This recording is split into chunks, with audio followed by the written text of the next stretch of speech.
አብዱላህ ብን መስዑድ ዱዓ ሲያደርጉ ጌታዬ ወይ በቀደር ላይ የወሰንክብኝ የጀሃነም ከነበረ ጌታዬ ወይ ሰርዝና የጀነት አድርግልኝ እያሉ ዱዓ ያደርጋሉ። ሚስት እያልክ ትለምነዋለህ አላህን። ምናልባት አንተ ጤነኛ ነህ አፊያ ነህ የመጣችው ሚስት አላህ ወዲያው ቢሰጥ አሁን በለመንከው ወቅት ላይ ቢሰጥ ጨጓራ ኩላሊት ምናምን የምታመጣብህ ሚስት አላህ ልትሆን ትችላለች። ዑመር ብን ኸጣብ እንደሚል ታውቃላችሁ? እኔ የሚገርሙ ብዙ ሰዎች አሉ አለ። ጠያቂ ራሳቸው አዛዡም ራሳቸው አለ። ዛሬ ገዛዎች ያሉት በዱዓ ነው እንጂ እኮ በመሳሪያ እኮ አይደለም። አላልቅ ብለው ነው እንዴ ያሉት? አላህ አትለቁ ብሏቸው ነው እንጂ። አረቦችና ሀበሻዎች የሚለየን ነገር ተቃራኒ የምንሆንበት ነገር አለ።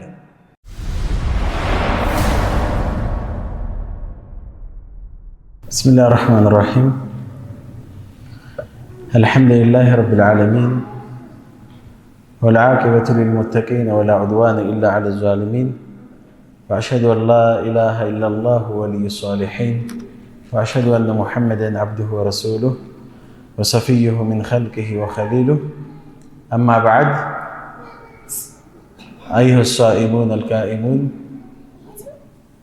ሰላሙ ዓለይኩም ወረሕመቱላሂ ወበረካቱሁ።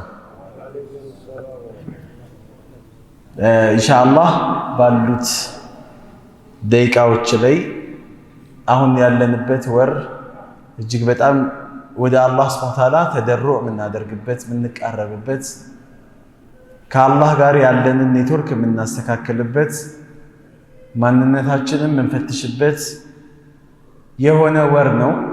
ይሄ ወር ደግሞ ለየት የሚያደርገው አንዱ የሸህሩ ዱዓ ነው፣ የዱዓ ወር ነው። በዚህ ወር ዱዓ በጣም ማብዛት ያለብን ሰዓት ላይ ያለነው። በደንብ ዱዓ ማድረግ አለብን። በደንብ ወደ አላህ መመለስ መቻል አለብን። አላህ ሱብሓነሁ ወተዓላ አያተ ሲያም ስለ ጾም አንቀጽ ከተናገረ በኋላ ያ አዩሃ ለዚነ አመኑ ኩቲበ ዐለይኩም ሲያም አለ። ከዛ ወረደና እንደገና ሸህሩ ረመዳን አለዚ ኡንዚለ ፊሂ አልቁርአን አለ። ከዛ ወርዶ ምን አለ? በሁለት የጾም አንቀጾች ወይም ስለ መጾም እንዳለብን የሚናገሩ አንቀጾችን ከተናገረ በኋላ በመሃል ላይ ያስገባው ዱዓን ነው። ዱዓ የሚገርመው ነገር አላህ ማንኛውም ዒባዳ ማንኛውም አይነት ተግባር ነቢዩን ዓለይሂ ሰላቱ ሰላም ይጠይቁሃል እንዲህ በላቸው እያለ ነው የሚያወርደው። ወየስአሉነከ አኒል የታማ ቁል ኢስላሁን ለሁም ኸይር። ስለ የቲሞች ይጠይቁሃል፣ ለነሱ በጎ አላቸው፣ ኸይር አድርግላቸው። ወየስአሉነከ አኒል መሒዲ ቁል ሁወ ዐዛ። ስለ የወር አበባ ይጠይቁሃል፣ እሱ አስቸጋሪ ነው ብለህ መልስላቸው። ወየስአሉነከ እያለ አላህ ይጠይቁሃል፣ ስለዚህ ነገር እንዲህ በላቸው። የሚገርመው ነገር ግን ይሄ ነቢዩ ዓለይሂ ሰላም በመሃል ላይ ወሲላ ናቸው። በእያንዳንዱ ዒባዳ ላይ አንድ ነገር ላይ ብቻ ሲቀር እሱ ምንድን ነው? ዱዓ ላይ ብቻ። ዱዓ ላይ ግን ወኢዛ ሰዓለከ ነው ያለው አላህ። ዱዓ ላይ ባሪያዬ ከጠየቀ አኒ ስለኔ ፈኢኒ እኔ ቀሪብ አለ አላህ ቅርብ ነኝ። በዱዓ ጉዳይ ላይ አላህ ማንንም ሰው ጣልቃ አላስገባም። ሐታ አሽረፈል ኸልቅን ጅብሪልንም ይሁን ማንንም አካል ባሪያዬ ከጠየቀኝ እንግዲህ በጅብሪል አማካኝነት ጅብሪል ይዞ ሄዶ ከዛ በነቢዩ አማካኝነት እንዲህ በሉ ምናምን በሉ ሳይሆን አላህ ያለው የዱዓን ጉዳይ እኔ አለ አላህ እኔ ቅርቡ ነኝ። ስለዚህ በሚስጥርም ሊሆን ይችላል፣ ድምፃችንን ከፍ አድርገን ሊሆን ይችላል፣ ተደሩ አድርገን ራሳችንን ዝቅ አድርገን ተናንሰን አላህን መለመን ብቻ ነው የሚጠበቅብን። ለዱዓው እንግዲህ አላህ ያግራልን። አሚን በሉ። ለዱዓው አላህ ያግራልን። አሁን የከበደው ይሄ ነው። ሀጃችን ብዙ ነው፣ ብዙ ሀጃ አለብን። በጣም ብዙ ነገሮችን አላህ እንዲያሳካልን እንፈልጋለን፣ እንዲያመቻችልን እንፈልጋለን። ለዱዓ ግን አልተመቻቸንም። 5 ደቂቃ አላህን ለመለመን ይተናነቀናል፣ ይከብደናል። ለብዙ ነገር ጊዜ እናሳልፋለን፣ በብዙ ነገር ጊዜያችንን እናጠፋለን፣ እናባክናለን። በዱዓ ላይ ግን ጠንካራ ሆነን ስንገኝ አንስተዋልም። ዱዓ በሸሪዓችን ላይ ሰውየው ሲፈልግ ወይም ሀጃ ስላለው ብቻ አላህ ጋር ጉዳይ ስላለው ብቻ ለአላህ የሚናገረው ጉዳይ ብቻ አይደለም ዱዓ ማለት ዋጅብ ነው ግዴታ ነው ምሳሌ ሰላት አንድ ሰው የሚሰግደው ስለተመቸው ጉዳይ ስላለው አላህን የሆነ ነገር ማለት ስለፈለገ ብቻ ሳይሆን ለምንድን ነው ሰላት የሚሰግደው ዋጅብ ነው ያልሰገደ ሰው ይቀጣል አይደለም የሰገደ ሰው ደግሞ ይሸለማል ልክ እንደዛ ዱዓም ራሱን የቻለ የዒባዳ ዘርፍ ነው የሚገርማችሁ ነገር እሱ ብቻ አይደለም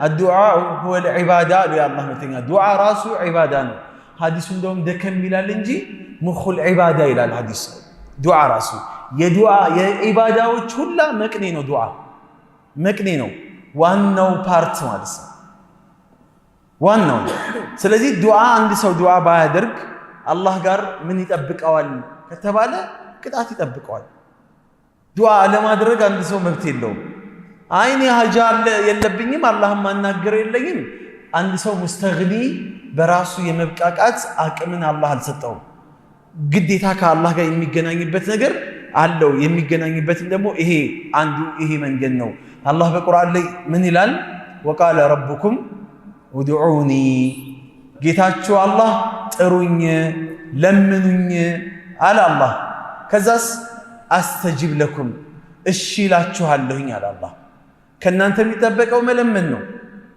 ጌታዬ ወይ እንዲህ አይነት ሀጃ አለብኝ ሀጃዬን ሙላልኝ ከጀሃነም ጠብቀኝ ጀነት አስገባኝ በዱንያም በአኺራም ያለውን ነገር እንዳለ ጠቅለል አድርጎ የሚለምንበት ደግሞ አንድ መንገድ አለ ረበና አቲና ፊ ዱንያ ሐሰና ወፊ الآخرة ሐሰነተ ወቂና አዛበናር ሁሉንም ምንም አይነት ሀጃ ቢኖርበት አንድ ሰው ሁሉንም ነገር ጠቅልሎ ይይዝለታል ተብሏል ይሄንን ዱዓ ማድረግ አላህ ያግራልን ስለዚህ በዚህ ነገር ላይ ምን አለ አላህ ቀጠለና ቁርአኑ ላይ ወቃለ ረብኩም ኡድዑኒ አስተጂብ ለኩም ከዛ ምን አለ ኢነ الذين يستكبرون عن عبادتي سيدخلون جهنم داخلين እኔን ከመለመን የሚኩራሩ ወይም እኔን ከመገዛት የሚኩራሩ ዱዓ እናደርግም የሚሉ ሰዎች ከዱዓ ራሳቸውን የሚያገሉ የሆኑ ሰዎች ጀሃነም ውስጥ አዋርደን የበታች አድርገን እንከታቸዋለን አለ አላህ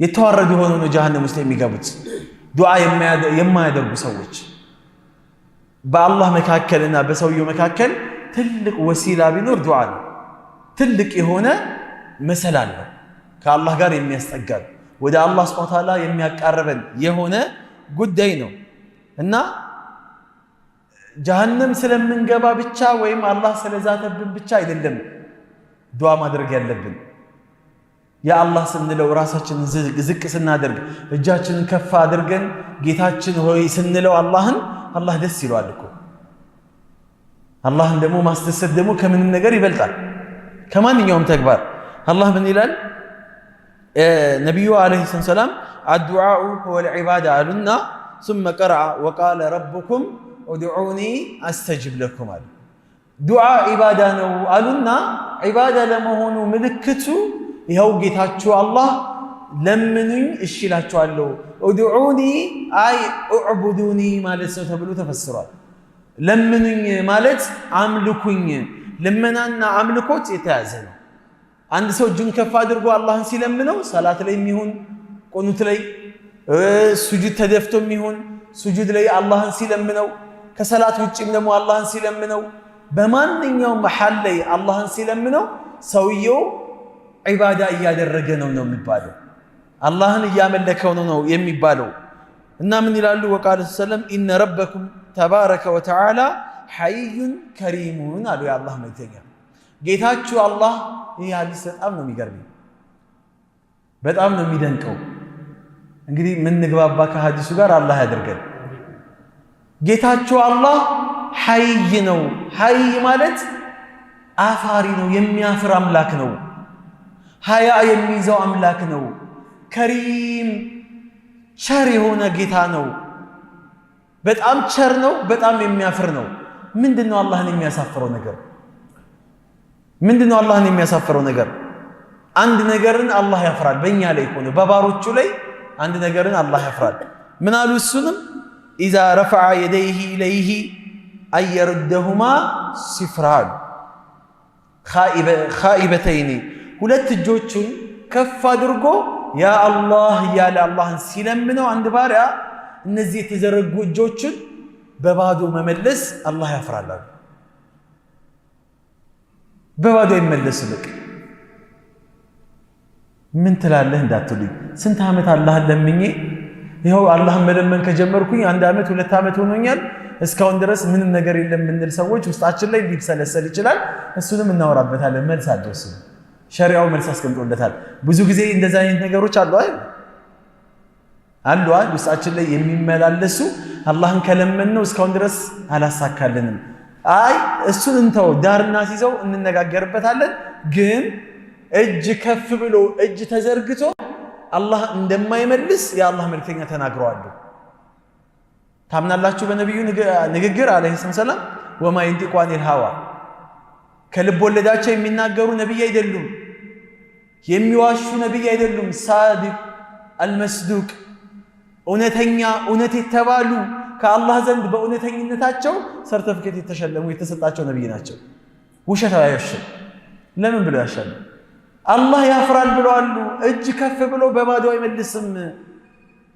ለዛ ነው ዱዓቸው ላይ የአላህ መልክተኛ ወላ ተሩደና ኻኢቢን ወላ አርሕመቲከ መጥሩዲን፣ ጌታችን ወይ አላህ ወይ ለምኑኝ ብለሃል፣ ለምነንሃል። እሰጣችኋለሁ ብለሃል፣ ቃልህን ሙላልን። ባዶ አድርገህ ያፈሩ ባሮችህን አድርገህ አትመልሰን እያሉ አላህን ይለምናሉ። አላህን ለምኖ ያፈረ የለም፣ ወደፊትም አይኖርም፣ ከዚህ በፊትም አልነበረም። አሁን እኛ በአላህና በእኛ መካከል ያለው ነገር ይወስነዋል። እሱን እናወራበታለን ኢንሻአላህ። ሌላም ቦታ ላይ ምናሉ ማ ሚን ሙስሊሚን የድዑ ላህ ቢዳዕወቲን፣ ማንኛውም ሙስሊም የሆነ ሰው የለም አሉ የአላህ መልክተኛ። አንድ ሙስሊም የለም የድዑ ላህ ቢዳዕወቲን፣ አላህን በሆነች ነገር የሚጠራው የሆነ ሀጃ ኖሮት የሆነ ጉዳይ ኖሮት ያ አላህ ብሎ አላህን የሚለምን አንድ ሙስሊም የለም። ለይሰ ፊሃ ኢስሙን ወላ ቀጢዐቱ ረሒም፣ ሁለት ነገሮች እስከሌሉበት ድረስ አሉ። አንደኛ በወንጀል ነገር ላይ እስካልለመነው አላህን። በወንጀል ማለት ያ አላህ ዝሙት እንድሰራ አግራልኝ፣ ያ አላህ አስካሪ መጠጥ እፈልጋለሁና እምጠጣበትን ነገር አግራልኝ፣ ገንዘቡን ስጠኝ። እንደው ቁማር ዛሬ ቁማር አለብኝና እባክህ ጌታዬ ወይ ቁማሩን እንድበላ አድርገኝ።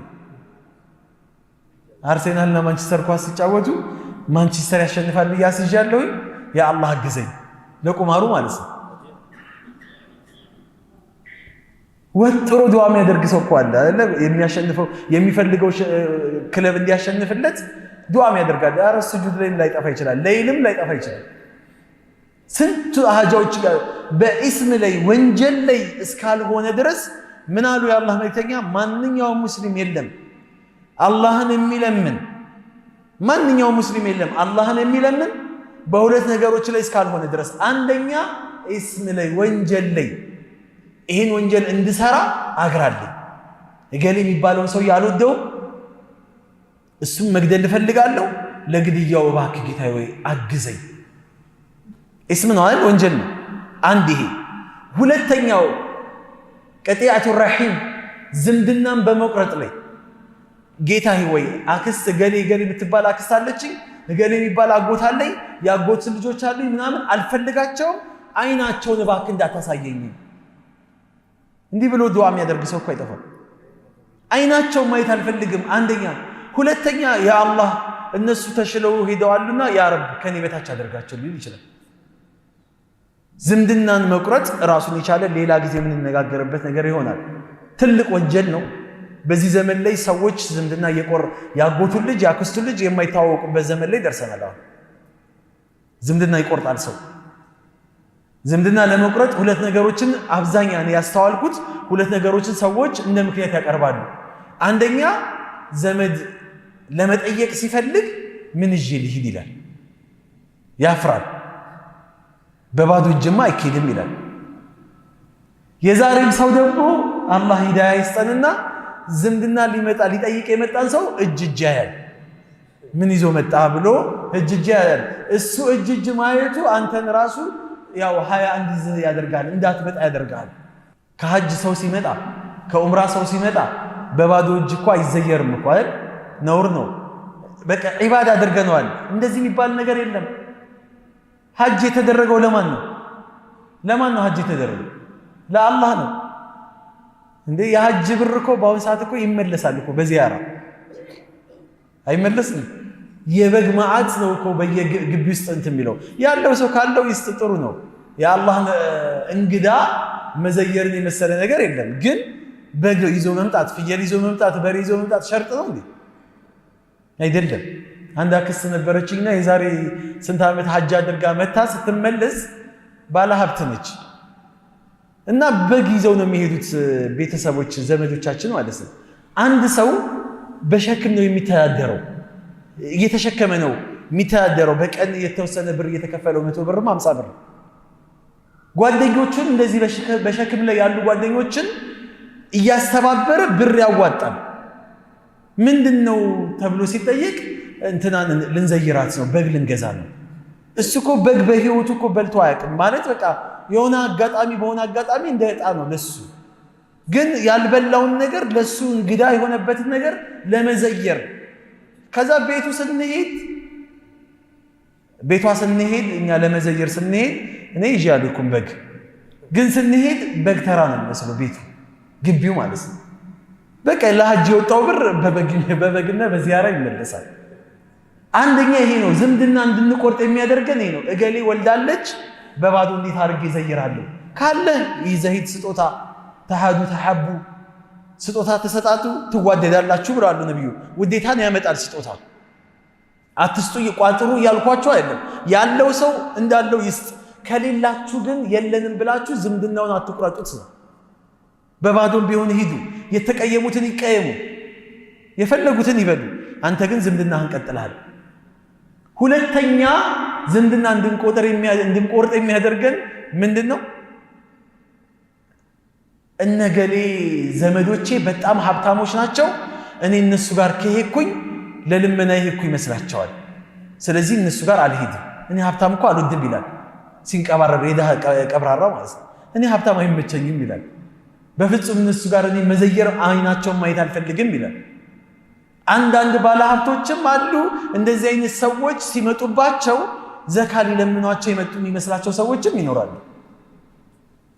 ገብቷቸው በቃ ዚያራና ዚያራ ብቻ ነው። ሀብታምም ይምጣ ድሃም ይምጣ፣ ሀብታምም ይሁን ድሃም ይሁን ዚያራ ከአላህ ጋር ያለ ነገርን ማስተካከል አለብን። ሶስተኛውና የመጨረሻው እዚህ ላይ ማነሳላችሁ ውለታ ፈላጊዎች ነን እኛ። እገሌ በልጄ ሰርግ አልመጣችም እኔም አልሄድም፣ ለቅሶ በልታኛለች ለቅሶ በልቶኛል እኔም አልሄድም። አይደለም መንገድ ላይ እንኳን ሰው ይተላለፋል እኮ ዝምድና በዚሁ ሳይታወቅ ይቆራረጣል። ኧረ ለቅሶ በልቻታለሁ ከፊት እየመጣች ነው መንገድ ያስቀይሳል ሌላ መንገድ። ይሄም ነውር ነው። ሰዎች ለኛ ባደረጉልን ውለታ እሱን ይዘን ሳይሆን የአላህን ጥሪ ተመርኩዘን ነው ዝምድና መቀጠል ያለብን። አንድ ሰውዬ ወደ ነቢያችን አለይሂ ሰላም ጋር መጣና ሰሉ ዐለ ነቢ መጣና ምን አላቸው? ኢነ ሊ ቀራበቱን አሲሉሁም ወይቅጠዑኒ አለ። እኔ ዘመዶች አሉኝ፣ ቅርብ ዘመዶች አሉኝ። እኔ ቀጥላቸዋለሁ እነሱ ይቆርጡኛል። እኔ እፈልጋቸዋለሁ እነሱ ይገፉኛል። እኔ ሄድባቸዋለሁ ይገፉኛል። አይፈልጉኝም እነሱ።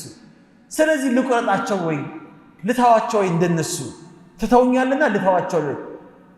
በፍጹም አሉ የአላህ መልእክተኛ። ቀጥል አንተ ያንተ መልካምነትህን ቀጥል። ይሄን ነገር አንተ እንዳልከው ከሆነ ለነዚህ ሰዎች ፍም እሳት እንዳጎረስካቸው ነው የሚቆጠረው አሉ እነሱ። ምክንያቱም ወደ ጀሃነም አንተ ወደ ጀነት መንገድህን እያደረክ ነው። ዝምድና በጣም ከባድ ስለሆነ ማለት ነው።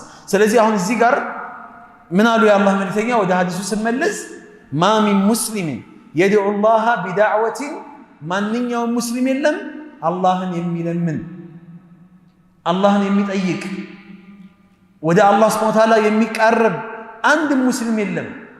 ለይሰ ፊሃ ኢስሙን በዛ ልመናው ላይ ወንጀል ከሌለበት ወላ ቀጢዐቱ ረሒም ዝምድና መቁረጥም ከሌለበት እነዚህ ሁለቱ ነገሮች ከሌሉበት አላህን የሚለምን ሙስሊም የለም። ኢላ አዕጣሁ ላሁ ቢሃ ኢሕዳ ሰላሰቲ አላህ ከሶስት አንድ ነገር ይሰጠዋል። ወላሂ ወቢላህ ይሄንን ነገር የቂን ካላችሁበት በዱዓ ላይ አትሳነፉ። በደንብ ስሙ። ይሄንን አላህ የማንንም ልመና አላህ ይሰማል፣ እሺ ይላል። ዝምድና በመቁረጥ ላይ ወንጀል በመስራት ላይ አላህን አግዘኝ ብሎ የለመነውን ሰው ሲቀር ከዛ ውጪ የማንንም ይሰማል አላህ። ከሶስት ነገሮች አይዘልም ዱዓችን፣ ከሶስት ነገሮች አይዘልም። አንደኛ አላህን ለምነነዋል አይደል? የዛሬ ዓመት የለመነው ዱዓ አለ፣ የዛሬ 2 ዓመት የለመነው አለ፣ የዛሬ 10 ዓመት የለመነው አለ። እንደ ሁኔታው ትላንትና የለመነው አለ፣ የዛሬ ሳምንት የለመነው አለ። አላህ ሲፈልግ አሁን ለምነው አሁኑን ያደርግልሃል። ትላንት ለምነው ዛሬ ያደርግልሃል። ከፈለገ ደግሞ ሳትለምነው የውስጥህን ያውቃል አይደል? አላህ ሳትለምነው እኮ ያደርግልሃል እኮ አላህ። ስንት ነገር ሳንለምነው አድርጎልናል። እስልምና የሚያክል ኒዕማ ፈልገነው ነው እንዴ የሰጠን አላህ? ሰው የሚያክልነት ማንነትን ፈልገነው እኮ አይደለም የሰጠን አላህ። የነቢይ ኡማ መሆን ፈልገነው ለምነነው አይደለም እኮ አላህ የሰጠን። ብዙ ኒዕማዎችን አላህ ሰጥቶናል። ወማ ቢኩም ሚን ኒዕመቲን ፈሚን አላህ። ማንኛውም ጸጋ የለም እናንተ ላይ የሚታይ ጸጋ የለም እያንዳንዱ ከአላህ ዘንድ ቢሆን እንጂ። ወኢን ተዑዱ ኒዕመተላሂ ላ ትሕሱሃ። የአላህን ጸጋ ብትቆጥሩት ለእናንተ የዋለላችሁን ነገር ቆጥራችሁ አመስግናችሁ አልጨርሱም። ለዓይናችን እናመስግነው፣ ለእግራችን፣ ለአፍንጫችን፣ ለጥርሳችን፣ ለሆዳችን፣ ለገንዘባችን፣ ለህይወታችን፣ ለስንቱ እናመስግነው አላህን አንችልም። ላ ኡሕሲ ሰናአን ዓለይከ ኢላ ከማ አስነይተ አላ ነፍሲከ። በቃ አላህን ስናመሰግነው እኔ ምስጋና አንተ ላይ ማድረስ የምችልበት አቅም የለኝም። ማንኛና ነው አላህን ጥግ ድረስ ማድረስ ያለብኝን ምስጋና ያህል ማድረስ አልችልም። አንተ ነፍስህን ባመሰገንክበት ያህል ምስጋና ይገባህ ብለን ሙጥለቅ አድርገን መተው ነው። የሚገባህን ያህል ምስጋና ይድረስህ እንለዋለን ለአላህ ማለት ነው ስናመሰግነው። ሶስቱ ነገሮችን እንመልከታቸው። ኢማ አን ዩዐጅለ ለሁ ዳዕወተሁ። የመጀመሪያውና ዋናው አላህን ለመን ነው አይደለ? ወዲያውኑ አላህ ያሳካልናል። ወዲያውኑ አይቆይብንም። ለመን ነው እሺ፣ እዛው ማለት ነው። ይሄንን ለማድረግ ሁለት ነገሮች ያስፈልጋሉ። አንደኛ ፍጹም የአላህ ስፔሻል የሆነ ባሪያ መሆን ይጠበቅብናል። ገብቷችኋል? በእያንዳንዱ ባዘዘን ነገራቶች ላይ የተገኘን ሆነን ስንገኝ፣ በእያንዳንዱ በከለከለን ነገሮች ላይ የተከለከልን ሆነን ስንገኝ፣ የአላህ ፍጹም የሚገርም ወልይ መሆን የምንችልበት ደረጃ ላይ ስንደርስ ወዲያውኑ አላህ ያደርግልን። የሱ ታዛዥ ስንሆን የኛ ታዛዥ ይሆናል አላህ። ግልጽ ነው አይደል? የኛ ታዛዥ ይሆናል አላህ። ለምሳሌ ልንገራችሁ።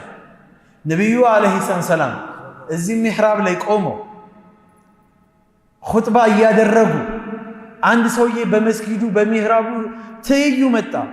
ሚንበር ላይ ቆመው በሚንበሩ ትይዩ መጣና ኹጥባ እያደረጉ በነበረበት ሰዓት ላይ አቋረጣቸው። ያ ረሱላላህ አላቸው፣ አንተ የአላህ መልእክተኛ ሆይ ከሩቅ ቦታ ነው የመጣሁት። ሀገሬ ላይ ያለው ህዝብ በረሃብና በቸነፈር እያለቀ ነው። እንስሳዎቻችን በረሃብ በድርቅ ወደሙብን፣ ህዝቦቻችን አለቁብን፣ ተራብን፣ ተጠማን። አላህን ለምንልን፣ እዩ አላህን በአንተ ይሆንብን ብለው ነቢዩን ተወሱል አልጠየቋቸው። ግን ምን አሏቸው? አላህን ለምንልን። ይሄ ይቻላል። ማንኛውንም ሰው አላህን ለምንልን ዱዓ አድርግልኝ ብሎ መጠየቅ ይቻላል። በአንተ ይሁንብህ አላህ ሆይ በነቢይ ይሁንብህ በጅብሪል ይሁንብህ በገሌ ይሁንብህ ማለት ግን ሽርክ ነው። ይሄ አይቻልም። ይህም ሰውዬ መጥቶ ይጠይቃቸው ይህን ጥያቄ ነው። አንቱ የአላህ መልእክተኛ ሆይ አላህን ለምንልን አላህ ዝናቡን እንዲሰጠን። ሪዝቃችን የት ነው ያለው? የት ነው ያለው? ሰማይ ላይ። ወፊ ሰማኢ ሪዝቁኩም ወማ ቱዓዱን ይላል አላህ። ሪዝቃችሁ ያለው ሰማይ ላይ ነው። ቃል የተገባላችሁም ከሰማይ ነው። ሰማይ ላይ ያለውን ነገር ዝናቡን አላህ ከያዘው መሬት ቡቃያ አታበቅልም። በየባንክ ቤቱ የተጣበበው ገንዘባችን እሱ እህል ሆኖ አንበላውም አይደል? አውጥተን እንገዛበታለን። መሬት ባበቀለችው መሬት ለማብቀል ሰማይ ዝናብ መልቀቅ አለባት። ይሄ ሁላ በማን እጅ ነው ያለው? በአላህ እጅ ነው ያለው። ስለዚህ ዱዓ አድርጉልን አላቸው። የአላህ መልእክተኛ ኹጥባውን አቆሙትና ጌታዬ ወይ አላሁማ አግስና አላሁማ አግስና ያሉ ዱዓ አደረጉ። ወዲያውኑ ይላል አነስ ብኑ ማሊክ መስጊድ ውስጥ ቁጭ ብለው ልክ እንደዚህ አልነበረም እንግዲህ የቴምር ዘንባባ ነበር አይደል እንትናቸው ጣራው ዳመናው ከዛም ከዚህም ሲሰባሰብ እመለከታዋለሁኝ አለ። ወዲያው እሳቸው ዱዓቸውን አላቆሙም፣ እጃቸው አልወረደም። ዳመናው ተሰባሰበና ዝናቡን ለቀቀው። መስጊድ ውስጥ እየበሰበስን ነው ጁማ የሰገድነው። ወዲያውኑ አላህ ሰማቸው። ዝናቡም ደግሞ አልተቋረጠም። ሳምንቱም ሙሉ ዝናቡ ቀጠለና በሳምንቱ ያኛው ሰውዬ ወይም ሌላ ሰው ነው ተብሏል። መጣ ያ ረሱላህ ዝናቡ በዛብን። የሰው ልጅ እኮ ይሄ ነው እኮ በዛብን ዝናቡ። አያችሁ ዝናቡም ያለ ቀድር ከሆነ ያለ ልክ ከሆነ እኮ ያበላሻል አይደል? አዝመራም እህልም ያበላሻል እኮ ብዙ ነገሮችን ያጠፋል። ዝናቡ በዛብን ብዙ ነገር አበላሸብን። አስቆምልን፣ አላህ እንዲያቆምልን ለምንልን። በእጃቸው ነው አላህ በእጃቸው ነው፣ ታዛዣቸው ነው። አሁንም ኹጥባቸውን አቁሞ ጌታ ነው አላሁማ ሐዋለይና ወላ አለይና፣ ጌታችን ሆይ ከኛ ገሸሽ አድርገው ነገር ግን ወደዛ ወደዚህ ይላሉ። እንደዚህ ሲሉ ንፋሱ ዝናቡን ወደዛ ይዞት ይሄድ ነበር። የሚገርማቸው ወደዚህ ሲሉ እጃቸውን ወደዛ ይዞት ይሄዳሉ። ሪሞት በሉስ ለነብዩ በቃ አላህን ታዘዙ፣ አላህ ታዘዛቸው። ይሄንን ዝናብ ወደ ተራራ ቦታዎች ላይ ወደ ሸለቆ ቦታዎች ላይ ይሄ የተለያዩ ቆሻሻዎች ምናምን መጥረጊያ አድርግልን አሉት። አላህም አደረገላቸው። ብዙ ነብያቶችን ማንሳት እንችላለን። ነብዩ ኢብራሂም እሳት ውስጥ የገቡ ጊዜ ሐስቢየላህ ወኒዕመል ወኪል አላህን ለምኑ አይደለ? ወዲያውኑ እኮ አላህ አንዳንድ ጊዜ ዱዓ የማይቆይ ዱዓ አለ፣ ማደር የሌለበት ዱዓ አለ። እሳት ውስጥ ገብተው ነው እሳቱ እየገሸለጣቸው እየበላቸው አላህ ቀጠሮ አይሰጥም። ወዲያውኑ እሳቸው አላህን ለመኑ፣ አላህ ደግሞ ወደ እሳቱ መልእክት አስተላለፈ። ቁልና ያ ናሩ ኩኒ በርደን ወሰላምን አላ ኢብራሂም፣ አንቺ እሳት ሆይ አላት ለኢብራሂም በርደን ወሰላማ፣ ሰላማዊ ቀዝቀዝ ያልሽ ሁኝለት፣ መካከለኛ ሁኝለት፣ ምቾት ስጪው ለኢብራሂም። አንቺ ላይ መጥቷል፣ እንግዳዬ ነው፣ አሰናግጁ አላት አላህ። ጠላቶች ኢብራሂምን ለማሰቃየት አሰቡ። ወአራዱ ቢሂ ከይደን፣ በሱ ላይ መጥፎ ነገር አሰቡ። እኛ ደግሞ ከይዳቸውን ተንኮላቸውን ያው በራሳቸው ላይ መለስንባቸው ይላል። ይሄ ነው አላህ ሲፈልግ ደግሞ ነብዩላህ ኢብራሂምን ነብዩላህ ሙሳና ነብዩላህ ሃሩን አለይሂም ሰላም ዱዓ አድርገው ከ10 ዓመት በኋላ ነው ዱዓቸውን አላህ የተቀበላቸው። ፊርዓውን ላይ ዱዓ አድርገውበታል። ረበና ኢነከ አተይተ ፊርዓውነ ወመልአሁ ዚነተ ወአምዋለን ፊል ሐያቲ ዱንያ ረበና ሊዩዲሉ አን ሰቢሊክ ረበና ጥሚስ አላ አምዋሊሂም ወሽዱድ አላ ቁሉቢሂም ፈላ ዩእሚኑ ሐታ የረውል ዐዛበል ዓሊም። ጌታዬ ወይ ለፊርዓውንና ለባለሟሎቹ እኮ ሀብትና ንብረት ላይ በላይ አድርገህ ሰጥተሃቸዋል። በዚህ በሀብትና ንብረታቸው ሰዎችን አጥምመዋሉ። ጌታችን እነዚህን ሰዎች ከነገንዘባቸው ከነሀብታቸው ከነስልጣናቸው ዲስሚስ አድርጋቸው ብለው ዱዓ አደረጉ። ግን አላህ ምን አለ? ዱዓቸውን ከ10 ዓመት በኋላ አሁን አይደለም ጊዜው 10 ዓመት ቆይቶ ነው ያጠፋቸው።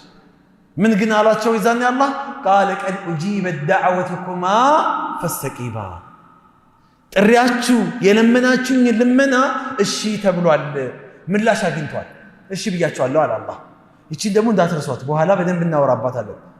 ቃለ ቀድ ኡጂበት ዳዕወቱኩማ፣ ልመናችሁ ምላሽ አግኝቷል እሺ ብያችኋለሁ ወቃለ ረብኩም ኡድዑኒ አስተጂብ ለኩም እሺ ላችኋለሁ አላህ እሺ ባይ ሆነ አልሙጂብ ከስሞቹ መካከል እሺ ባይ የሆነ አምላክ ነው እምቢ ሚል አይደለም ስለዚህ ዱዓ አድርገን የመጀመሪያውና ዋናው ወዲያውኑ አላህ እዚህ ዱንያ ላይ ይፈርጃል ይሰጣል ወዲያውኑ ላግባ ጌታዬ ወይ ዘውጀኝ ወዲያውኑ ሊያመጣልህ ይችላል ጌታዬ ወይ መኪና ፈልጋለሁ ወዲያውኑ ሊሰጥህ ይችላል ጌታዬ ወይ ከዚህ ጭንቀት ነጃ በላይ ወዲያውኑ ነጃ ሊያደርግህ ይችላል ይሄ አላህ ነው በቃ ቃሉን የሚያጥፍ አምላክ አይደለም ሁለተኛው ወኢማ አየደኺረ ለሃ ፊል አኺራ ሁለተኛው ለአኺራ ምን ይልለታል አላህ ያከማችለታል እዛ አኺራ አካውንት እዛ ማስቀበጫ አለ እዛ ያስቀምጥለታል አላህ ነገ የቂያማ ቀን ጀነት መግቢያ ያደርገዋል ዛሬ ያደረገው ዱዓ የለመነው ሌላ ነገር ነው ግን ጀነት ሊገባበት ይችላል ምናልባት ነገ የቂያማ ቀን ሐሰና ጎሎት ሰውየው አጅር ጎሎት ጀነት የሚገባበት ኸይር ስራ አጥቶ ይሄ ያደረገው ዱዓ ማሟያ አድርጎለት አላህ ጀነት ሊያስገባው ይችላል ለአኺራ ይቀመጣል ለዛ ለጭንቁ ቀን ለዛ ለመከራው ቀን አላህ ያስቀምጥለታል አልከሰረም ማለት ሁለቱ ሶስተኛ ወኢማ ካልሆነ ደግሞ አየስሪፍ عنه አየስሪፍ عنه من سوء مثلها ያደረገው ዱዓ አለ እሱ ሊያጠቃው የተዘጋጀ ደግሞ ሙሲባ ይኖራል አይ ላንተ ይሄ ሳይሆን የሚገባው ሙሲባውን ገሸሽ ላድርግልህ ይላል አላህ ባደረከው ዱዓ የመጣብህ ሙሲባ ሊመጣብህ የታሰበ ሙሲባም ካለ እሱን ያነሳልሃል አላህ ግልጽ ነው ገብቷችኋል ሙሲባ ያነሳል አላህ ይሄንን ደግሞ እኔ ምን አገባኝ እኔ ሙሲባው ምን ያደርግልኛል እኔ ለመንኩት ሌላ አላህ የሚያደርግልኝ ሌላ እንዳትሉ ወላሂ እንዳትሉ አላህን እየለመናችሁት እንበል ምሳሌ ይሄ ለገባው ነው አላህን እየለመን ነው ለምሳሌ መኪና ማይፈልግ ሰው የለም ያላችሁ አላችሁ ይጨምርላችሁ የሌለው ሰው መኪና ይፈልጋል ያ ረቢ መኪና ስጠኝ ያ ረቢ መኪና ስጠኝ ያ ረቢ መኪና ስጠኝ ማለት ከጀመረ ስንት ጊዜ 200,000 ብር ያለ መኪናን አላህን እየለመንኩት ነበር ልክ 200,000 ብር ሲሞላ ብሬ መኪናው 400,000 ብር ገባል አሁንም ልመኔን አላቆምኩም እለምነዋለሁ ልክ 400,000 ብር ሲገባ ገንዘቤ መኪናው 900,000 ብር ገባል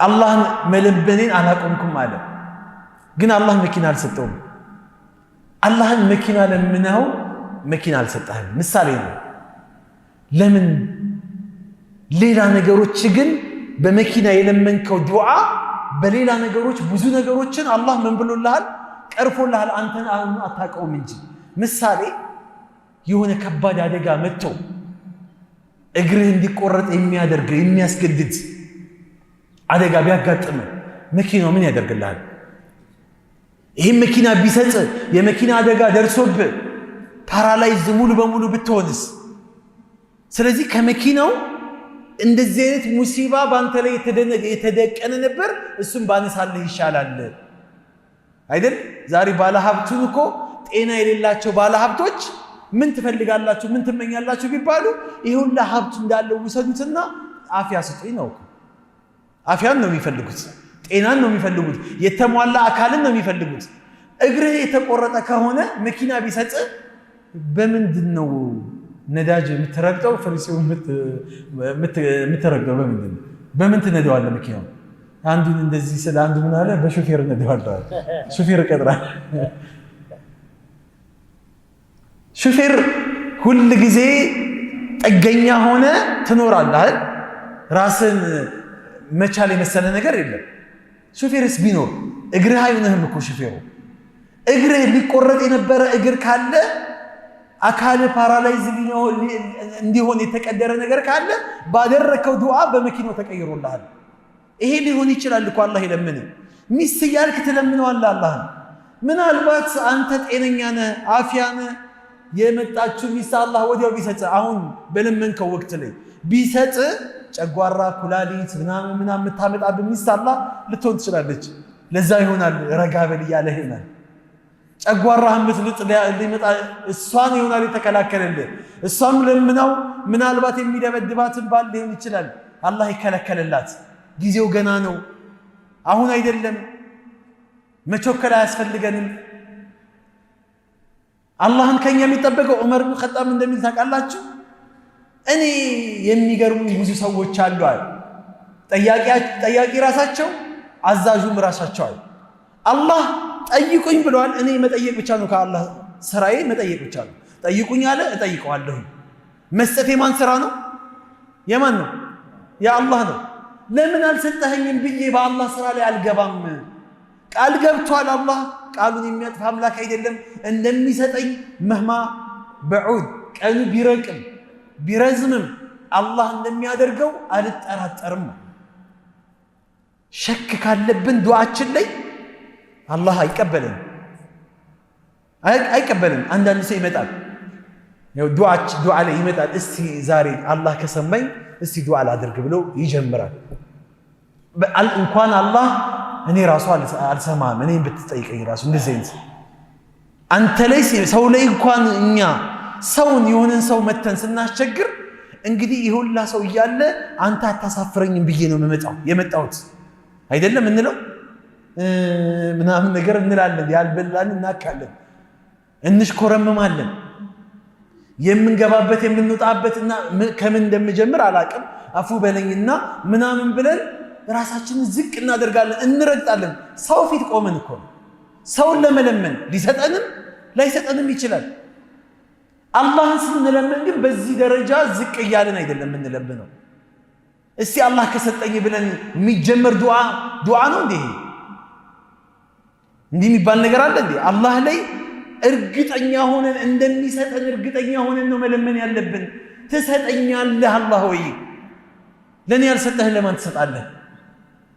እርግጠኛ በአላህ ላይ በቃ አላህን ለምኜዋለሁ። አንድ ሰው ነበር ወላሂ ነው የምላችሁ፣ ረመዳን በመጣ ቁጥር የዱዓ ወር ነው ረመዳን። በዱዓ መንበረታ አላህ ያድርገን። ረመዳን ላይ አላህን ለምኜው ሸዋል ላይ ጠብቃለሁ፣ አንድም ቀን አሳፍሮኝ አያውቅም ማለት። የዛሬ ዓመት ያለፍነው ዓመት ረመዳን የቀረኝ አንድ ነገር ነበረ ማለት ጨርሻለሁ ማለት አይደለም አለ። አንድ ነገር ነበረ፣ የለውም ገንዘብ የለውም። አላህ ሐጅ እንዲወስደው ዱዓ አድርግ፣ በረመዳን ዱዓ አድርጋለሁኝ፣ አላህ ወሰደኝ አለ። አላህን ለምኜው ወላሂ አንድ ቀን እንዲህ ብሎኝ አያውቅም። እኛም ይመስለናል እንጂ እስቲ ከእናንተ ውስጥ አላህን ለምኑ እምቢ ያለው ማለት አልሰማለኝ አላህ። የኛ ችግር ነው። የማናቃቸው ነገሮችን የመለሰልን ነገሮች አሉ። በገንዘብ የማይተመኑ የማይመለሱ ብዙ ነገሮች አሉ። ለምንድን ነው ብዙ ሰዎች አፊያ ቤተሰቦችን አፊያ አድርጎልኝ አላህ ምን አስበሐ ሚንኩም አሚነን ፊ ሲርቢሂ ሙዓፊየን ፊ በደኒሂ ወዕንደሁ ቁቱ የውሚሂ ፈከአነማ ሒዘት ዱንያ ቢሐዛፊሪሃ። ከእናንተ መካከል ሰላም ሆኖ ያመሸና ያነጋ ሰው አሉ የአላህ መልእክተኛ፣ አካባቢው ላይ ቤቱ ላይ አፊያ ሆኖ ያመሸና ያነጋ ሰው ምንም አይነት በሽታ ሳይኖርበት የሚፈልገውን ምግብ በልቶ የሚፈልገውን ፈሳሽ ተጠቅሞ እንደፈለገ እየተጸዳዳ እንደፈለገ የሆነ ያቺን ቀን ያሳለፈ ስለ አንድ ቀን እኮ ነው። ሙዓፊየን ፊ በደኒሂ አፊያው ሰውነቱ እሱም ቤተሰቦቹም ሰላም ሆኖ በሽታ የሚባል ነገር ምንም ሳያጠቃቸው ወዕንደሁ ቁቱ የውሚሂ እሱ ዘንድ የዕለት ጉርሻ ለዕለት የሚበላው እሱ ጋር ካለው አሉ ዱንያ ከነ ምናምኗ ተሰብስባ እሱ ቤት መታለች። ሀብታም ነው ይሄ ሰው ያለ። አሁን የተነጋገርነው ነገር እዚህ ውስጥ የሌለው ሰው አለ? የለም አለ። ዛሬ ስሁር ሳይበላ የመጣ ሰው አለ? ምናልባት አልፎባችሁ ከሆነ ቤት የተቀመጠ ምግብ አለ አይደለም? ቤት ውስጥ ቅያሪ ልብስ የሌለው ሰው አለ እዚህ ውስጥ ከኛ መካከል? ቁም ሳጥን አጨናንቀን ቅያሪ ጫማ የሌለው ሰው አለ? የለም። አፊያ አልሐምዱሊላህ ምግብ እየመረጥን ሳይሆን የፈለግነውን ምግብ እንበላለን። የፈለግነውን ምግብ እንበላለን። እንደፈለግን በሰላም ወተን መተናል። ዱንያ ማለት የትኛውም ባለሀብት ከነዚህ ከሶስቱ ነገር ሊዘል አይችልም። የምንኖርበት ቤት ከሰጠን አላህ የክራይም ይሁን የራሳችንም ይሁን መጓጓዣ አላህ የራሳችንም ይሁን ትራንስፖርትም ይሁን አፊያ ልጆቼን እኔን ቤተሰቦቼን አፊያ አላህ ካደረገልኝ ምን እንፈልጋለሁ? ከዚህ የበለጠ ምንም እኮ የለም። ዱንያ የሚባለው ነገር ተሰብስቦ ተሰጥቶታል አሉ የአላህ መልእክተኛ። ይሄ ነው ሀብታም የሚባለው ይሄ ሰው። አላህ ሀብታሞች አላህ ያድርገን። የሚገባን አላህ ያድርገን። አልገባንም አላህ እንግዲህ ያስረዳል። ሌላው ነቢያችን አለይሂ ሰላም ምን አሉ? ለይሰ ሸይኡን አክረሙ ዐለላሂ ዐዘ ወጀል ሚን ዱዓ። አላህ ጋር የላቀ የተከበረ ሰውየውንም ትልቅ ደረጃ ሊያጎናጽፍ የሚችል ነገር አንድም ነገር የለም ከዱዓ የበለጠ። አላህን ዝቅ ብለህ ስትለምነው ከፍ ያደርግሃል። አዝም እናድርግ አደራችሁ። አሁን እኮ ቁኑት ላይ ረመዳን ቁኑት ዱዓ እያደረግን ኢማሙ አስረዘመ እያልን እኮ አሚን ይላል ሌላው ሰው። አንዳንዱ በውስጡ ለምን ይረዝማል ይላል። እንደው መቼ ነው የሚያቆመው ነው የምንለው። በዱዓው ተመስጠን እያለቀስን አላህ ሀጃችንን እንዲሞላልን አይደለም የምናደርገው። ወላሂ እሱ ጭንቀታችን አሁን ቶሎ አጥሮ ወደ ቤት የሚሄድ ነው። 5 ደቂቃ 10 ደቂቃ ዱዓ ላይ እንሰላቻለን። ግን አላህ ደግሞ ሀጃችንን ደግሞ እንዲሞላልን እንፈልጋለን። ይጋጫሉ ሁለቱ ነገሮች፣ አይስማሙም። ይሄ አግባብ አይደለም። ዱዓ አላህን ስንለምነው የመጀመሪያው ኢኽላስ ያስፈልገዋል። ወማ ኡሚሩ ኢላ ሊያዕቡዱላህ ሙኽሊሲነ ለሁዲን። አላህን ጥርት አድርገው ወደሱ ብቻ ዞረው እንዲለምኑ ሰው የታዘዙት የሰው ልጆች ዒባዳ አላህን ጥርት አድርገን ማንም በአላህ ላይ ማንንም ሳንጨምር አላህን ብቻ እንድንታዘዘው ነው የታዘዝነው። ኢኽላስ ያስፈልገናል። ያ አላህ ስጠን እያልን ሌላን ሰው የምንከጅል ከሆነ ሌላ ሰው እንደ አላህ ይሰጣል ብለን የምናስብ ከሆነ አላህ የሚያደርገው ነገር ላይ ሌላን ሰው የምንጨምር ከሆነ ሽርክ ነው። ዱዓችን አይደለም ሌላው ዒባዳችን ሁላ ገደል ይገባብናል። ዛሬ እኮ ጅብሪል ልጅ ይሰጣል ብሎ እኮ የሚናገር ሰው በነፃነት ያለበት እኮ ሀገር ላይ እኮ ነው ያለነው። ነቢዩ ልጅ ይሰጣሉ እንዴ? መውደድ ሌላ ነው፣ ያለ ቦታቸው ማስቀመጥ ሌላ ነገር ነው። አይሰጡም፣ አይችሉም። ለዚህ አቅም አላህ አላደረሳቸውም። ጅብሪል ልጅ አይሰጥም፣ ወሲላዎች ናቸው። ነቢዩና አለይሂ ሰላም ያ ረሱላላህ ልጅ እምቢ አለኝ ብለህ ልጠይቃቸው ትችላለህ። አሁን የሉም እሳቸው። በነቢዩ ይሁንብህ እንደዚህ ይሁንብህ ስንል ስራችን ይበላሽብናል፣ ዱዓችን መቅቡል አይሆንልንም። አንዱ ይሃ ነው። ሁለተኛው አየብዳ ቢሐምድላሂ ወሰናኢ አለይህ።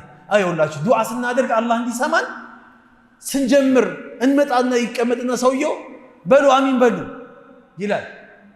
ይሁን አሚን ይላል። አሁን አሚን አምጣው፣ አውርደው፣ ዘርግፈው እንዲያ ይሄ አግባብ አይደለም። ቁጭ ብሎ ሰውየው አንድ ሰውዬ መጣና አሉ የአላህ መልእክተኛ ሲነግሩ መጣና ቀጥታ ወደ ዱዓ ወደ ሀጃው ገባ። ይሄ ሰውዬ ቸኮላ አሉ ነቢያችን አለይሂ ሰላም። ዱዓ ሲጀመር በሰላዋት ይጀመራል፣ ስንጨርስ በሰላዋት ያልቃል። ይሄ አደቡ አንዱ አደብ ነው። ቢስሚላህ አልሐምዱሊላህ ሰላቱ ወሰላሙ ዐላ ረሱሊላህ ሰለላሁ ዐለይሂ ወሰለም። ጌታዬ ወይ እንዲያርግልኝ ሀጃህን ከነገርከው በኋላ አላሁመ ሰሊ ትላለህ። በሰላዋት ጀመርከው በሰላዋት ትጨርሳለህ። ገብቶሃል አይደል? ግልጽ ነው አይደል? ሌላው ዱዓችን ተቀባይነት እንዲያገኝ ይሄ ነው ሌላው ማሟላት ያለብን። ሌላኛው ጀዝም አልጀዝሙ ፊ ዱዓኢ ወልየቂን ቢልኢጃባ። እንደሚመልስልን እርግጠኛ ሆነን እርግጠኝነት የተሞላበትን ዱዓ ማድረግ። ዛሬ አላህን ይህን ነገር እለምነዋለሁ ያሳካልኛል። ምርር ብሎ አላህን መለመን የመሰለ ነገር የለም። ወላሂ አላህን ስትለምኑት ምር ያ አላህ ከፈለክ ስጠኝ፣ ካልፈለክ ደግሞ ችግር የለውም። ቅድም እንዳልኳቸው አንድ ሰውዬ ጌታዬ ወይ ቪኤት መኪና በጣም ይወድ ነበርና ያ ረቢ ቪኤት መኪና ለመንኩት አለ አላህ። 1 ዓመት ሞላኝ አለ። አሁንም ቪኤት እየለመንኩት 2 ዓመት 4 ዓመት ሞላኝ አለ። ይሁን ሰዓት ላይ ምን አልኩት አለ ራሱ ነው የሚናገረው። ያ አላህ ጌታዬ አስቸገርኩ፣ በቃ ባጃ እንትን ምንድነው ይሄ ዳማስ ብትሆን ሰጠኛል። ከዛ ሳምንት አልቆየም ዳማስ ሰጠኛል። ዳማስ መኪና ሰጠኛል። ወይ አላህ አልኩኝ አለ። አላህን ለአላህ የሚያዝኑለት ሰዎች አሉ። አያችሁ ይቸግሯል እንዴ አላህ ይቸግሯል። አንዳንድ ጊዜ እንቾክልና ልክ ሰዓተል ኢጃባዋ ላይ መስመር እንስታለን፣ እንበላሻለን። ለአላህ የሚያዝ ትልቅ ነገር ከጠየቁት አላህ ሊቸገር እንዴ አካውንት ምናምን አላህ ሰብስቦ ምን ብሎ አጠራቅሞ ነው እንደሚሰጠን አላህ ከዚህም በላይ ይሰጠናል። ፊርደውስን እየጠየቅነው እየተመኘናል እንዴ ጀነተል ፊርደውስ በስንት ገንዘብ ይገበታል ጀነተል ፊርደውስ? እስቲ አፊያ ሰጥቶናል፣ አፊያችንን እንዲጠብቅልን እየለመንነው እኮ ነው። ስለዚህ ዱዓችን አደራ እርግጠኛ ነው። እዩ ነብዩ የተቡክ ዘመቻ ጊዜ እንደው ይሄን እርግጠኝነት ላይ በደንብ አስምሩበት። እሺ የተቡክ ዘመቻ ጊዜ የሙስሊሞች ቁጥር ትንሽ ነበር። ሙሽሪኮች በጣም ብዙ ሆነው ሙናፊቁም አይሁዱም ሙሽሪከል አረቦች ተሰብስበው አንድ ላይ ነበር የዘበቱባቸው ነብዩ ላይ። የአላህ መልእክተኛ እጃቸውን ከፍ አድርገው የብብታቸው ጸጉር እስከሚታይ ድረስ እላያቸው ላይ የለበሱት ኩታ እስከሚወድቅ ድረስ አላሁማ አንጂዝ ሊማ ወዐድተኒ አላሁማ አንጂዝ ሊማ ወዐድተኒ፣ ጌታዬ ወይ ቃል የገባህልኝን ነገር ሙላልኝ። አላህ ወይ ቃል ገብተህልኛል ቃሌን ሙላልኝ እያሉ ዱዓ ያደርጋሉ። በዚህ እንባቸው ይወርዳል የአላህ መልእክተኛ። አሁን ነብዩን እምቢ ይላቸዋል አላህ? እምቢ ይላቸዋል ብላችሁ ታስባላችሁ? ሱብሃንአላህ። ግን እዩ በዱዓ ላይ ያላቸው እርግጠኝነት።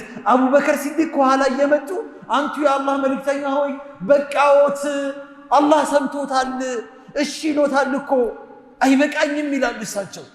አይበቃኝም እያሉ እያለቀሱ አላህን ይለምናሉ። አላህ የመላእክት ሰራዊት ለቀቀባቸው። እነዛ ጥቂት የሆኑ ጀማዓዎች ብዙ ጀማዓዎችን አንበረከኩ።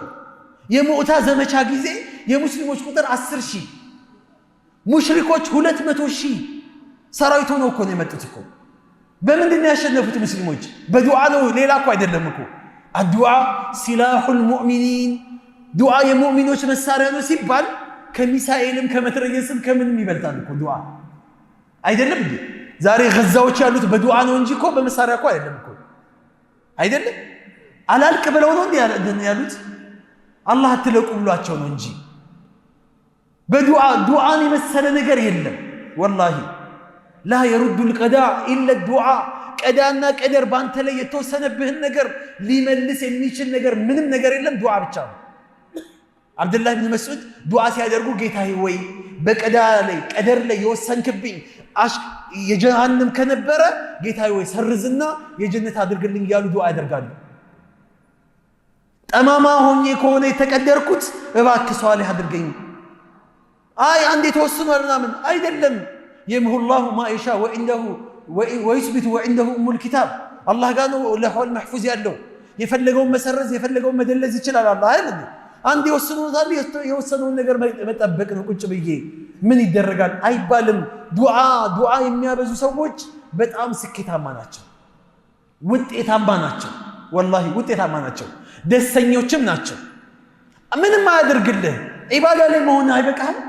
እንደው ባይሰጥ ምንም ነገር ዱዓ ስታደርግ አላህን እያመለከው ነው፣ ዒባዳ እያደረክ ነው። ይሄን አስበው። ሰላት ስትሰግድ ቁርአን ስትቀራ ዒባዳ ላይ እንደሆንከ ሁላ ዱዓ ስታደርግ ለዛውም ከሰላት የሚበልጥ ዒባዳ ነው ዱዓ ማለት። ከቁርአን መቅራት የሚበልጥ ዒባዳ ነው። ሐጅ ከማድረግ የሚበልጥ ዒባዳ ነው። ዑምራ ከማድረግ የሚበልጥ ዒባዳ ነው።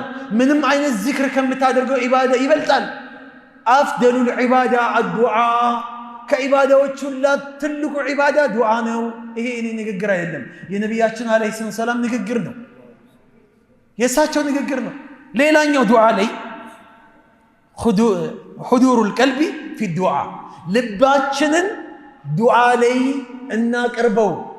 ልባችን ሌላ ቦታ፣ እጃችን ግን ተዘርግቷል አይደለም እዩ አላህ እንዴ ራሳችንን እንታዘብ እሺ አላህ ለምን አልሰማንም ብለን አላህን ከማማረራችን በፊት እነዚህ ሸርጦችን እናሟላለን ወይ ነው ሰውየው አለ ሐዲር ነው እዚህ ጀሰዱ አለ አካሉ አለ ግን እጁ ተዘርግቷል ቀልቡ ግን ሌላ ቦታ ነው አላህ እንደዚህ ዱዓን አይሰማም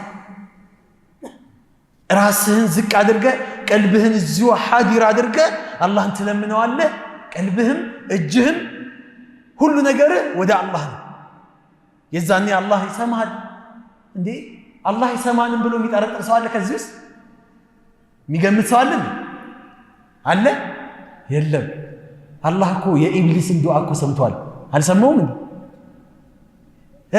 ሸይጣን አለይሂ ለዕነቱላህ የአላህ እርግማን በሱ ላይ ሆነበትና የሸይጣን ዱዓ አልሰማውም አልተቀበለውም ዱዓው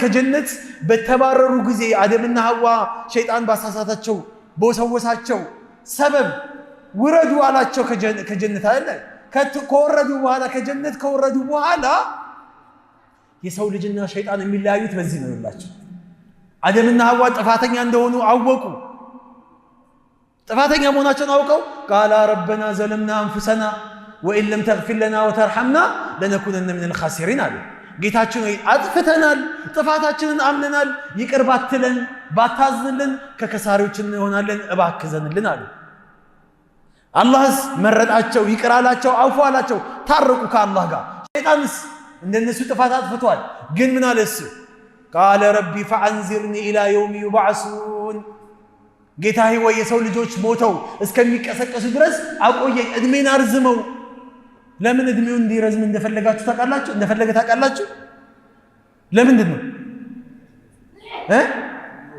ሊወሰውስ ስራዬ ብዙ ነው የበኒ አደምን ወስውሼ ጊዜ ይፈልጋለሁና ለኡግወየነሁም አጅመዒን የሰው ልጅ የተባለውን ሁላ ምን እላለሁኝ አጸማለሁኝ አለ አላህ ምን አለው አሁን የሸይጣን ጉዳይን እንተወውና ቃለ ፈኢነከ ሚነል ሙንዘሪን ኢላ የውሚል ወቅቲል መዕሉም አለ እኛ እስከምንፈልገው ጊዜ እናቆያለን አለው አላህ ፈቢዕዘቲከ ብሎ አላህን ለምነው ግን ጥመትን ለመነ ይውላችሁ አቆያለሁ አለ ይሄው እስካሁን እድሜው ረጅም ነው ቆይቷል እስካሁን አልሞተም ቆይቷል አላህ እስከሚፈልግበት ድረስ ያቆየዋል ሰውን እያጠመመ ይኖራል ስለዚህ ልባችን ሐዲር ይሁን እዚሁ ይሁን መስጊድ ከሆነ የምንለምነው እዚሁ ቁኑት ላይ ከሆነ የሚለመነው እዚሁ ልባችን እዚሁን ልባችን መርካቶ እጃችን መስጊድ ነው አሁን ይሄ እንደዚህ አይነት አግባብነት የለውም ሌላኛው አዱዓው ፊ الرخاء والشدة በምቾታችንም ጊዜ በችግራችንም ጊዜ አላህን ከመለመን መቦዘን የለብንም እየሰማችሁኝ ነው ይሰማል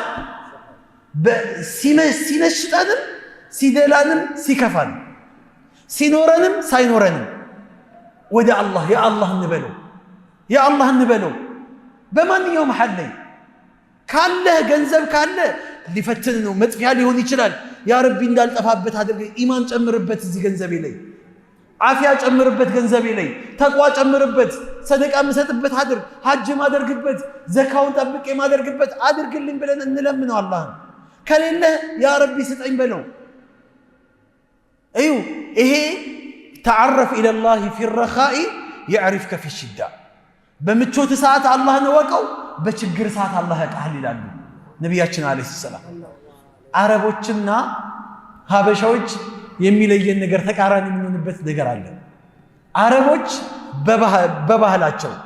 በባህሪያቸው ምን አይነት ባህሪ ያላቸው አካውንታቸው ጢም ሲሞላላቸው ሀብታም ቢሊየነር ሲሆኑ አወል ሰልፍ ላይ አታጣቸው በቃ ጥግ ድረስ ሰጥቷቸዋል አላህ ስለዚህ አላህን ያላመሰገንኩኝ ማን እናመሰግናለሁ በኢባዳ ይወጠራሉ በቃ ስልካቸውን ያወጣሉ ቴክስት ማድረግ ነው ሄሎ ጫነው ማለት ነው ሌላ ነገር የለባቸውም ያ በአንድ ደቂቃ በሚሊዮን የሆኑ ገንዘቦችን ያንቀሳቅሳሉ ሀበሻ ደግሞ አወል ሰልፍ ያላቸው አፉ በሉኝ እናንተን አይደለም እሺ ሀበሻ ጥርስ ይልበት ግራስ ሲገባው በህመም ሲሰቃይ ቤተሰቦቹ በህመም ሲሰቃዩ የሆነ ነገር ግራ ቁልፍልፍ ሲልበት ሙአዚኑ ሳይገባ መስጊድ ታገኘዋለህ።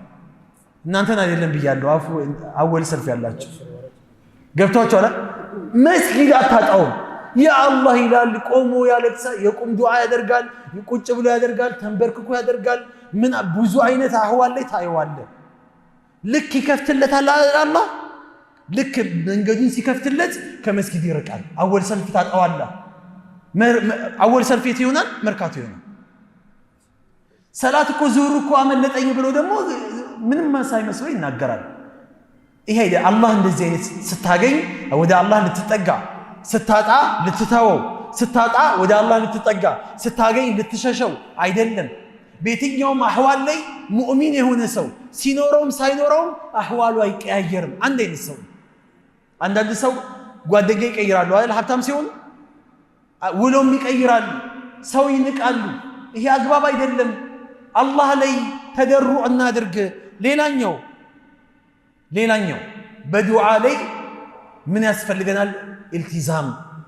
በቃ ይዘነዋል፣ አላህን አንልቀቀው። ዱዓ ጀምረናል፣ አናቁሙ። አላህን ነብዩ አንድ ባሪያ አላህን ለምኖት ይሰጠዋል ማለም ያጀላል እስካልቸኮለ ድረስ አለ። ችኮላ አሁን ለምነነው በር ላይ መልሱን እንድናገኝ እንፈልጋለን። አላህ እኮ ከፈለገ እኮ ያደርገዋል። በር ላይ ለዚህ ደረጃ የሚያበቃ ኢማን አለኝ ወይ? የመጀመሪያው ጥያቄ። ሁለተኛ አላህ ደግሞ የራሱ ስራ ነው። ስራ ለአላህ ሰጠውት አይደለ? በቃ አላህ ይስራው። ለአላህ እኮ ሰጥቼዋለሁ ስራ። ለመንኩት፣ ለምነህ መውጣት ነው ካንተ የሚጠበቀው። የት ቦታ እንደሚያመቻችልህ፣ በምን ሁኔታ እንደሚያመቻችልህ አታውቀውም። ችኮላ ምንድነው? መቾከል ማለት ሲሏቸው ሰሃቦች ዳዓውቱ አላህን ለመንኩት እሺ አላለኝም። ስለዚህ ብለምነውም ባለምነውም ያው ከሆነ ለምን እለፋለሁ የሚል ሰው አለ።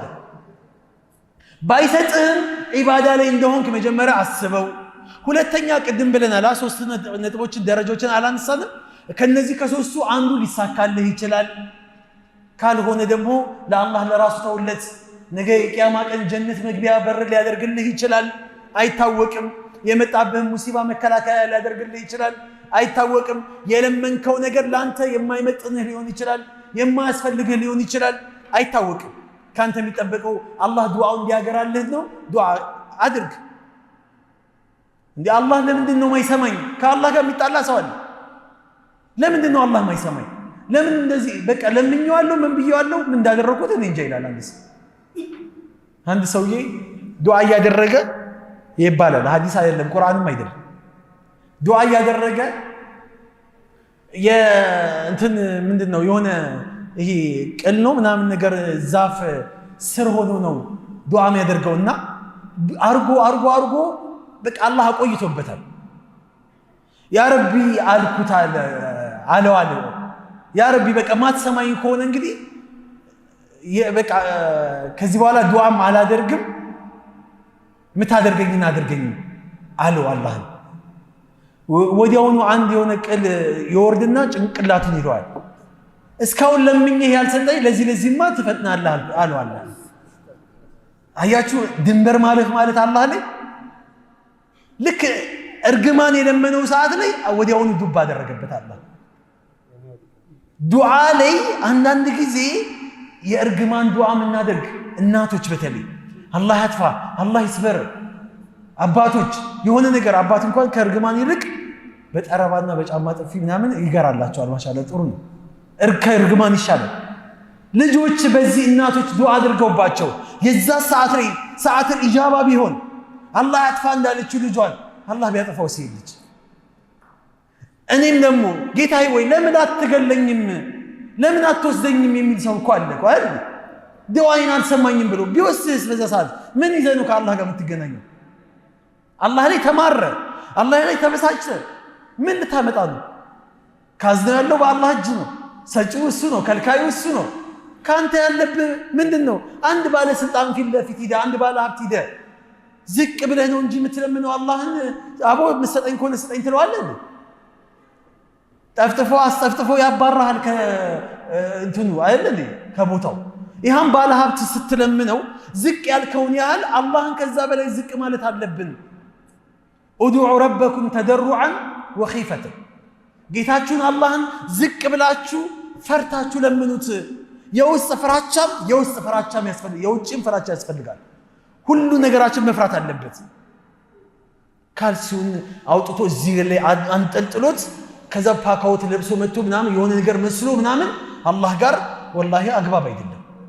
ወደ ቂብላ ዞረን ሲዋክ ከቻልን ሲዋክ ተጠቅመን ውዱእ አድርገን እንዴ ከአላህ ጋር እኮ ሙናጃ የምታደርገው አላህን እኮ ነው ልትለምነው የምትሄደው እኮ።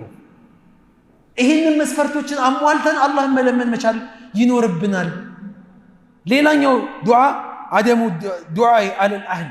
አሁን አንዳንድ ጊዜ በዱዓ ላይ የውላችሁ ሌላው በዱዓ ላይ የማይሆንን ነገር አላህን መለመን ገብቷችኋል? ይሄ የማይሆን ሙስተሂል የሆነ ነገርን አላህን መለመን። አላሁመ ጌታዬ ወይ ዱንያ ላይ ዘውታሪ አድርገኝ አኑረኝ ይሆናል። ጊዜህን ማባከን። ጌታዬ ወይ ሴት አድርገኝ ወንድ ነህ አንተ። ጌታዬ ወይ ሊሆን የማይችልን ነገር አላህን መለመን አይሆንም። ይሄ የዱዓ አደብም አይደለም፣ ስርዓትም አይደለም፣ ዱዓህም ተቀባይነትም የለው። ገባችሁ? አንድ ሰውዬ አንድ ሸኽ ጋር መጣና ያ ሸኽ አላቸው ሚስቴ ማህፀኗን አስገልብጣለች አስወጥታለች አለ። ማህፀን ልጅ ማቀፊያ እሱን አይደለ? ማህፀኗን አስወጥተዋለች እና አሉት እናማ ልጅ መውለድ እንፈልጋለን እምቢ ያለን ልጅ አለ። ማህፀን ከወጣ እንዴት ነው ልጅ የምትወልደውት አሏቸው ሸኹ። ሸኹ አላቸው ልጁ አላህ ከፈለገስ አላህ ማድረግ አይችልም? ቃዲር አይደል? እነሆ አላ ኩሊ ሸይን ቀዲር፣ ሁሉ ነገር ማድረግ የሚችል አምላክ አይደል እንዴ አላህ ብሎ አላቸው። አላህማ ከፈለገማ አንተንም ያስወልድሃል አሉት እሳቸው። አላህ ከፈለገ የሚባል ነገር አይደለም ይሄ። የሚሆን ነገርና የማይሆን ነገርን ልንለይ ይገባናል፣ መለየት መቻል አለብን። ሌላኛው خفض الصوت بالدعاء بين المخافتة والجهر ድምፅን ዝቅ ማድረግ በዱዓ ላይ በጣም ከፍ አለ ማድረግ በጣምም ደግሞ ዝም አለ ማለትም ይመረጣል ይላል። ዱዓ ላይ ያ አላህ ያሉ አንዳንድ ጊዜ ቦታው ላይ እንደ ቦታው የሚያስፈልግበት ቦታ አለ። ግን ድንበር ባለፈ መልኩ ስርዓትን በጣሰ መልኩ ግን ድምፅን በዚህ መልኩ ጮክ ማለት ስርዓት አይደለም። ዝቅ አድርገን ለምን ኡድዑ ረበኩም ተደሩዓን ብሏል። ዝቅ ተደሩዕ የሚባለው አንዱ ራስን ዝቅ ማድረግ ድምፅን ዝቅ ማድረግ ነው ብለው ያንሳሉ ዑለሞች። ነቢያችን አለይሂ ሰላም ከሰሃቦች ጋር መንገድ እየሄዱ ባሉበት ሰዓት ላይ ሰሃቦች አላህን ሲለምኑ ድምፃቸውን ከፍ እያደረጉ ይጠራሉ፣ አላህን ይለምናሉ። ከዛ በኋላ እናንተ ሰዎች ሆይ የምትለምኑት አካል እኮ ደንቆሮ አይደለም፣ ዱዳ አይደለም፣ ጌታችሁ አላህ የሚሰማ ነው። ስለዚህ ድምፃችሁን ዝቅ አድርጋችሁ አላህን ለምኑት፣ ዝቅ አድርጋችሁ ለምኑት ብለው የአላህ መልእክተኛ መልእክት አስተላልፈዋል። ይሄንም ደግሞ ይሄ መልእክትም እኛ ጋር ይመጣል። ሌላኛው ኢዕትራፍ ቢዘንብ ወልኢስቲግፋሩ ሚንሁ ወንጀላችንን እንመን፣ እስትግፋር እናስቀድም፣ አላህ ላይ ሰናዕ ውዳሴ እናስቀድም። አላህ ላይ ውዳሴ አስቀድመን ከዛ ለወንጀላችን ይቅርታ ጠይቀን የምናደርገው ዱዓ ተቀባይነት አለው። ጠባይልም በቃ ምንድነው አይባክንብን። ገብቷችኋል? አላህን እናወድሰዋለን፣ እናልቀዋለን። በተለይ ከስሞቹ ጋር ደግሞ ሙሽተረክ አድርገን የምንለምነው ዱዓ ደግሞ ሱብሃንአላህ ምርጥ ዱዓ ማለት ከአላህ ስሞች ጋር ተያይዘው የሚደረጉ ዱዓዎች ናቸው። ያ ረሒም ኢርሐምኒ፣ ያ ረዛቅ እርዙቅኒ፣ ያ ለጢፍ ልጦፍ ቢ እያለን አላህ ከስሞቹ ጋር አዛኙ ጌታዬ ወይ እዘንልኝ፣ በአማርኛም ይቻላል። ረዛቁ ጌታዬ ወይ ረዝቀኝ፣ እርዝቄን ሰፊ አድርግልኝ፣ በሰፊው ስጠኝ፣ አላህ መለመን። ይህን ስናደርግ አላህ ይሰማናል። ለምንድን ነው ብለናል? ሙጂብ ነው አላህ፣ ልመናን እሺ የሚል ነው፣ ጥሪን የሚቀበል አምላክ ነው። የኛ ችግር ነው፣ ችግራችንን እንቀርፋለን ኢንሻአላህ። ዝግጁ ናችሁ አይደል? ሌላኛው ከስረቱል አዕማል ሳሊሓ መልካም ስራን ማብዛት ለዱዓ ሙስተጃብ ለመሆን ሌላው መንገድ ነው። መንገዱ ይጠርጋል። መልካም ስራችን በሌላ ጊዜ በማንኛውም ኸይር ነገር ሰደቃውን፣ መልካም ንግግር፣ መልካም ተግባር በሁሉም ነገር ላይ እናድርግ። ዱዓ ሳናደርግ ዱዓችንን አላህ ይቀበለናል። ፍላጎታችንን አላህ ይሞላልናል። ወአትቢዕ ሰይአተ ልሐሰና ተምሁሃ። መልካም ስራ መጥፎ ስራ ከሰራህ በኋላ መልካም ስራን አስከትልበት፣ መልካም ስራን ጨምር፣ እላይ በላይ ስራ።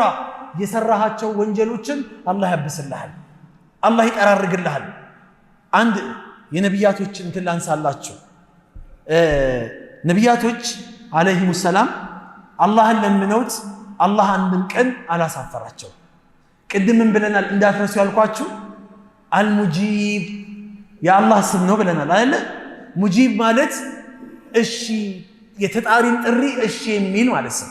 ኡጂቡ ዳዕወተ ዳኢ ኢዛ ደዓን፣ የተጣሪን ጥሪ የጠራኝ ጊዜ እሺ እላለሁ ብሏል አላህ። እሺ እንዴት እንደሚል የተወሰኑ ነጥቦችን ላንሳላችሁና በሱ እንላለን።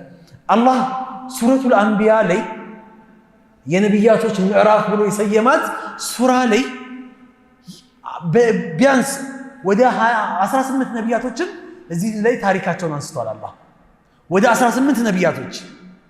ከነዚህ 18 ነቢያቶች ውስጥ 5 ነቢያቶች አሉ ዱዓቸውን እንዴት እንደተቀበላቸውና የዱዓቸው ስርዓትና የአላህ ደግሞ አቀባበልን የተወሰነው አንደኛ ነቢዩላህ ኢብራሂም አለይሂ ሰላም እዚህ ሱራ ላይ የተጠቀሱት ቅድም ጠቅሼዋለሁ፣ ይሄንን አልደግመው። እዚሁ ላይ ነቢዩላህ ኢብራሂም እሳት ውስጥ በሚወረወሩበት ሰዓት ላይ ሱብሃንአላህ ሐስቢየላሁ ወኒዕመል ወኪል። አንዳንዴ ዱዓ ስጠኝ አድርግልኝ እንዲሁን የሚለው ብቻ እንዳትጠብቁ። አዝካሮች ዱዓን ይተካሉ። ግልጽ ነው። ሐስቢየላህ ወኒዕመል ወኪል አላህ በቂ ነው፣ ምንኛ መደገፊያ ነው፣ ያማረ መደገፊያ ነው ማለት እኮ ነው። እዚህ ቦታ ላይ ከዚህ እሳት የሰው ልጆች ካደረሱብኝ ጥቃት ጠብቀኝ እንኳ ብለው ዱዓ አላደረጉም እኮ ነቢዩላህ ኢብራሂም። ይቺ ዱዓ ነቢዩ ቃለሃ ኢብራሂም ሂነ ኡልቂየ ፊናር ወቃለሃ ነቢዩ ሰለላሁ ዐለይሂ ወሰለም። ነቢዩላህ ኢብራሂም እሳት ውስጥ የተወረወሩ ጊዜ ያሏት ዱዓ ነች። ነቢያችን አለይሂ ሰላቱ ሰላም ደግሞ ኢነናሰ ቀድ ጀመዑ ለኩም ፈኽሸውሁም፣ ሰዎች ተሰብስበውላችኋል፣ ዛሬ ሙሽሪኩ ሙናፊቁ አይሁዱ ተሰብስበዋል፣ ሊያጠቋችሁ ነው፣ በጣም የሚገርም መሳሪያ ይዘው የመጡትና አትችሏቸውም፣ ዛሬ ከነሱ ጋር መፋለማችሁን አቁሙ ብለው ሙናፊቆች መጥተው ለነቢዩና ለሰሃቦች ይህን ሲሏቸው ፈዛደሁም ኢማና፣ ኢማናቸው ይብስ ጨመረባቸው፣ እንኳን ሊፈሯቸው ይቅርና ማለት ነው። ፈዛደሁም ኢማን ወቃሉ ሐስቡነላህ ወኒዕመል ወኪል። ከዛ ምን አሉ? አላህ በቂያችን ነው፣ ምንኛ ያማረ መደገፊያችን ነው አላህ። አላህን ይዘንማ አንወድቅም ብለው የአላህ መልእክተኛም ሰሃቦችም ተነሱ ወደ ጦርነቱ። ከዛ አላህ በእርሱን እዛው ላይ ነገረን። ፈንቀለቡ ቢኒዕመቲን ሚነላሂ ወፈድሊን ለም የምሰስሁም ሱኡን ወተበዑ ሪድዋነላህ። የአላህን ውዴታ አግኝተው አንድም ክፉ ነገር ሳይነካቸው በድል ተመለሱ። የድል ሰዎች አላህ ያድርገን። እስቲ በሉ ሐስቢየላህ ወኒዕመል ወኪል በሉ። እስቲ ሐስቡነላህ ወኒዕመል ወኪል። ይሄንን በየትኛውም አጋጣሚ ይሄን ዚክር እንዳትረሱት፣ እንዳንረሳው። አላህ ያግዘን። አሚን በሉ። አላህ ያግዘን። ይሄን ዱዓ በማድረጋቸው አላህ ከጀሃነም ከዱንያው ጀሃነም በሉት ከእሳት ቅጣል።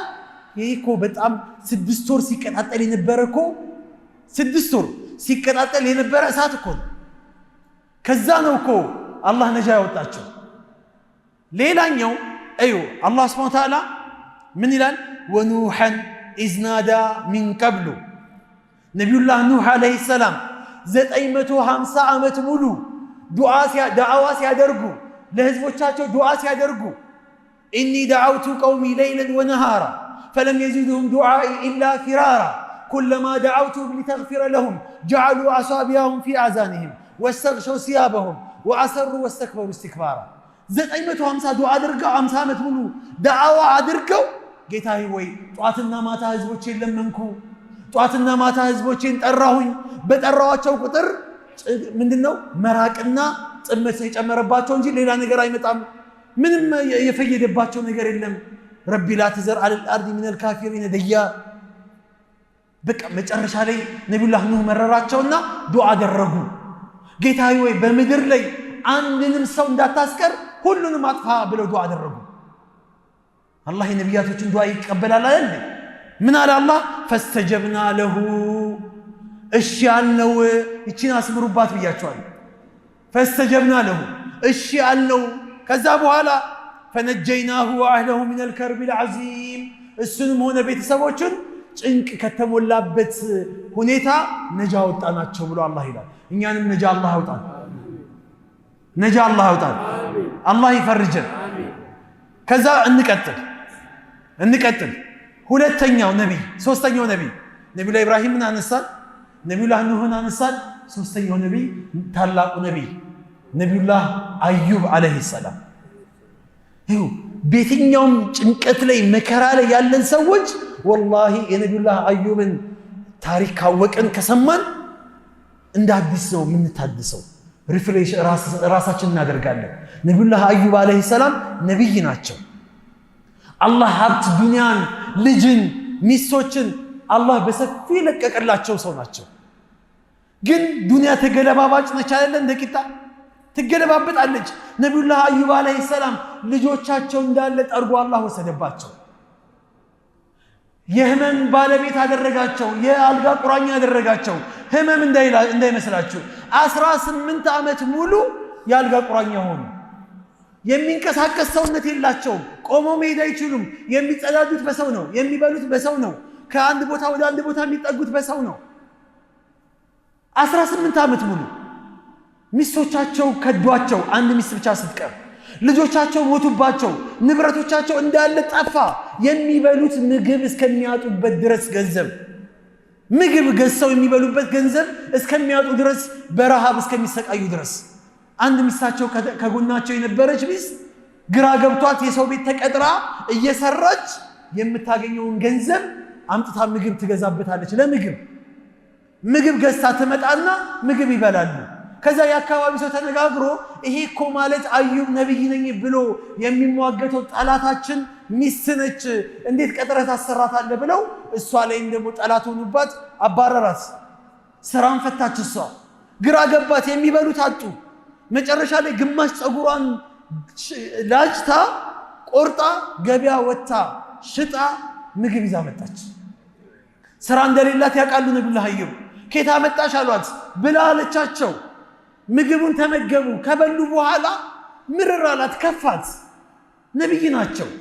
ትናንትና የነበሩበትን ነገር አግኝቶ ማጣትን የመሰለ ነገር የለም።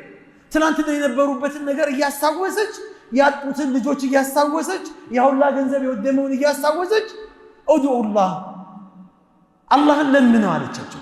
አይበቃንም እንዲህ አለቻቸው። ከዛ ምን አሏት ነብዩላህ አዩብ? ስንት ዓመት ነው በአፊያ ይኖር ነው? 80 ዓመት። አላህ በበሽታ ስንት ዓመት አኖረን? 18 ዓመት። ወላሂ አይበቃም አሏት። አላህን ለመለመን አፍራለሁኝ አሏት። የኖርኩበትና የታመምኩበት እኩል አልሆነም። መቼ እኩል ሆነ? 80 ዓመት በጤና በአፊያ በኒዕማ በሀብት አኖሮኝ 18 ዓመት ስላሰቃየኝ ስላኖረኝ በበሽታ አላህን አሁን ስለምነው አያሳፍርም? አፍራለሁ አሏት።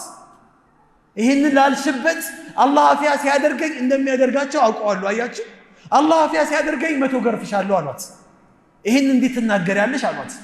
ግን እዛ ቦታ ላይ ሆነው እሳቸውም ሰው ናቸውና የሆነ ነገር ፊል ያደርጋሉ። እዛው በታመሙበት ዱዓ አደረጉ።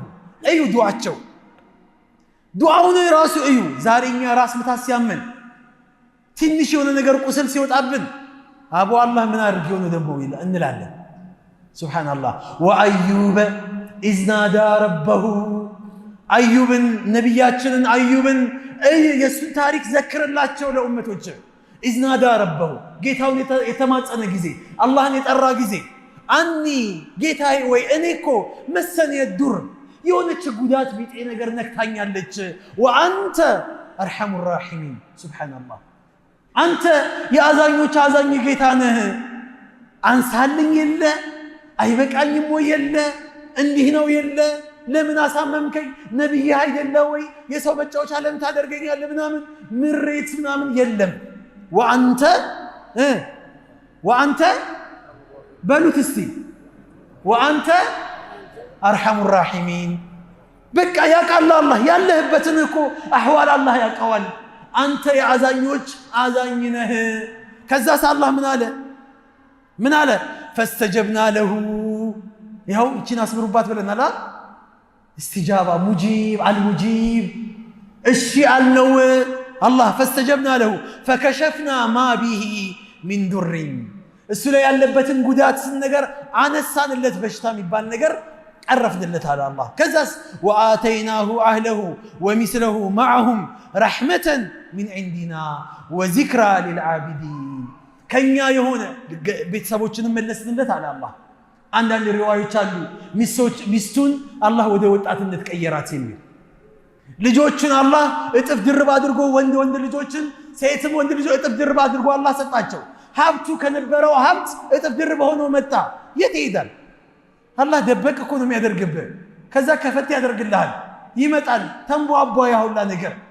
አያችሁ ቢሰብር ወልየቂን ቱናሉ ኢማመቱ ፊዲን ይላል። የቂንና ሰብር ይኑረን አላህ ላይ ما يدرسበት ነገር ማናሳካው ነገር የለም። فاستجبنا له لنبي الله ايوب عليه السلام كذا ቀጥሉ እዩ ከዛ ወዘኑን ዘኑን ታውቃላችሁ ማን ናቸው የሚነግረኝስ?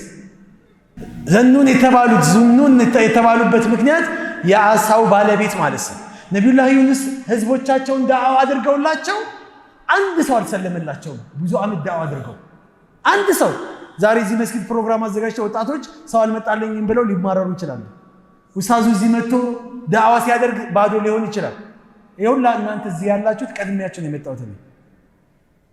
አሁን ምን ላላችሁ ፈልጌ ነው ወደዚህ ልገባ አይደለም። ግን ሰው አልሰማኝም ሰው አልተቀበለኝም ምናምን አንድ ሰው አልሰለመላቸው። ከዛ በጣም ተማረሩና ተበሳጩና አላህን ሳያማክሩ አላህ ሳይፈቅድላቸው አካባቢያቸው ለቀው ስደት ፈለጉ። ወደ ስደት ሊወጡ ያሉ መርከብ ላይ ተሳፍረው ባህርን ተሻግረው ነው የሚሄዱትና ባህር ላይ መርከቡ ላይ ሲወጡ መርከቡ ከሰው ቁጥር በላይ ከአቅሙ በላይ ሆነበት። ስለዚህ አንድ ሰው መቀነስ አለበት ተባለ። እዩ የአላህ ሂክማ አንድ ሰው መቀነስ አለበት ተባለ። ከዛ እሳቸው ነው መጨረሻ ይመጡት እሳቸው ይቀነሱ ተባለ። አይ እሳቸውማ ነብይ ናቸው እናከብራቸዋለን በፍጹም አለ። ታዲያ ማን ይሁን? እጣ ተባለ። እጣ ሲወጣ እሳቸው ላይ ወጣ። አላህ ሂክማው በቃ ይሄ ነው። እሳቸው ላይ ሲወጣ በፍጹም እሳቸው ላይ ተግባራዊ አናደርገውም። እጣ የወጣበት አካል ምን ሊያደርጉት ነው? ከመርከቡ አንስተው ሊወረውሩት እኮ ነው ወደ ባህሩ። ከዛ ድጋሚ እጣ ተባለ። እጣ ድጋሚ ሲወጣ አሁንም እሳቸው ላይ ወጣ።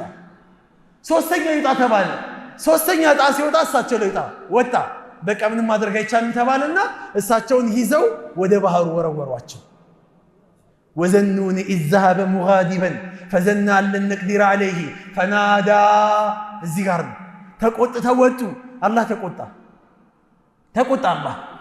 ከዛ እዛ አሳ ነባሪ መልእክት አስተላልፎለታል። እዛ ትልቅ አሳ ነባሪ አለ፣ ግዙፍ ነው። አሳ ነባሪ ትልቅ ነው በጣም መርከብ የሚገለብጥ። ከዛ ሲወርዱ ከመርከቡ ላይ አንስተው ወደ ባህሩ ሲወረውሯቸው አሳ ነባሪ አፉን ከፍቶ ጠብቋቸዋል።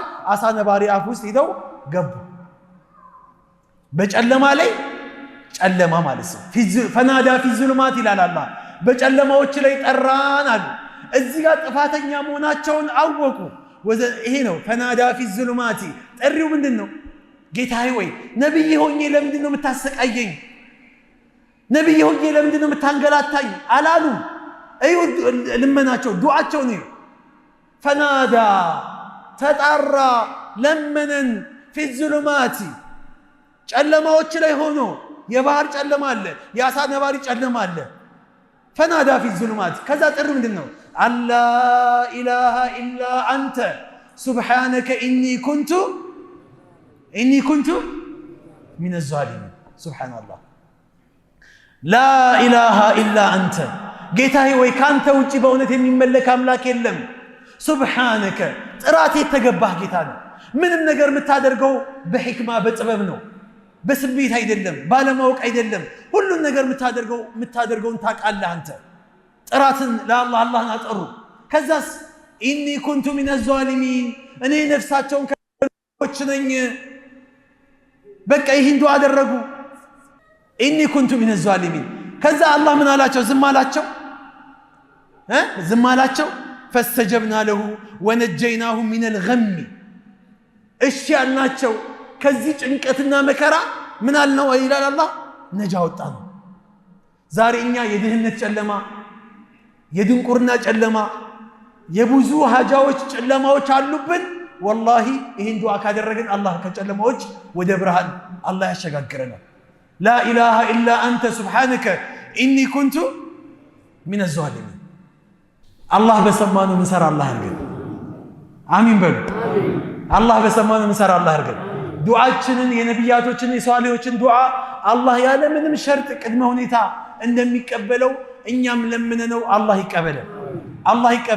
አላህ ይፈርጀን። ከኛ መካከል የታመሙብንን አላህ አፍ ያድርጋቸው። የተሰደዱብንን አላህ ይመልስልን። የታሰሩብንን ነፃ አላህ ያውጣልን። የተጨነቁብንን አላህ ፈረጃውን ቅርብ አላህ ያድርግልን። ያ ረበል ዓለሚን። ይሄ ረመዳን የዱዓ ወር ነው። ዱዓችንን አላህ ተቀብሎን ከአላህ ጋር ጥሩ ግንኙነት ኖሮን ሀጃችን ሞልቶልን ደስተኛ ሆነን ረመዳንን ምንሸኝ አላህ ያድርገን። هذا وصلى الله على سيدنا محمد وآخر دعوانا الحمد لله رب العالمين وبالله توفيق والسلام عليكم